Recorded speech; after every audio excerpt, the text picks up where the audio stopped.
about biodiversity, we tend to envision habitats rich in plants and animals, like rainforests or coral reefs. And the term itself conjures up images of, jungles with dense vegetation and animals lurking in the shadows. And I think for most people, biodiversity, at least on a cognitive level, is a good thing. I think that most people tend to believe that having a wide variety of plants and animals on the planet is a valuable goal.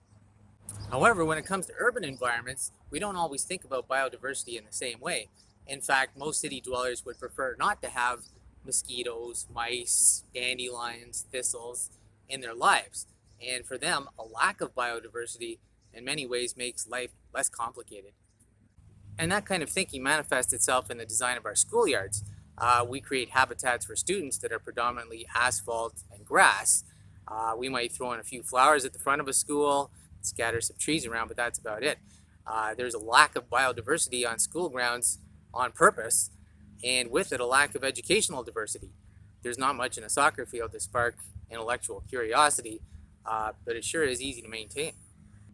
Now, over this past year, the Waterloo Region District School Board has partnered with Monarch Watch, a North American organization that promotes the conservation of monarch butterflies. And through this partnership, the school board has committed to creating Monarch Waystations, which are essentially naturalized areas that have flowering plants that provide nectar for adult butterflies, as well as milkweed plants, which are the only plants that monarch butterflies will lay their eggs on.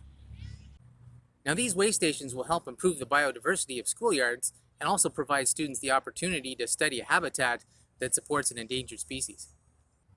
If your school would like to take part in this project, here are the initial steps you need to take. First of all, identify the area in your schoolyard where you would like the waystation to be. It should be at least 10 square meters in size and get good sunlight during the day. Soil quality does not matter too much. Milkweed does pretty well in poor soil. Step number 2, visit this website. I will put this website at the end of the video as well so you can find it. And on the website, there's a Google form to fill out, and on it there's a map of your school where you can indicate where you would like your waystation to be. Once you've completed these initial steps, staff from facilities will install signs designating the area you've marked out as a Monarch waystation and also as a no-mow zone. And your school will be provided with a bag of seeds that can be planted in the fall or the spring. And these seeds include flowering plants that are indigenous to our area, such as columbine, blazing star, sunflower, as well as 2 different types of milkweed. Some yearly maintenance will be required, but mostly just to remove any invasive species that have kind of crept in.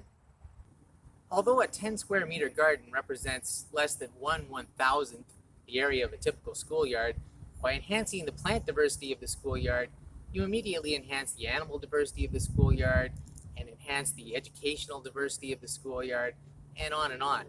And if students see a monarch butterfly, an endangered species, laying eggs on milkweed plants that your school has planted, that's going to connect them to the natural world and see their school as playing a role in global sustainability. But to get started, visit the website and start the process of rewilding your school grounds.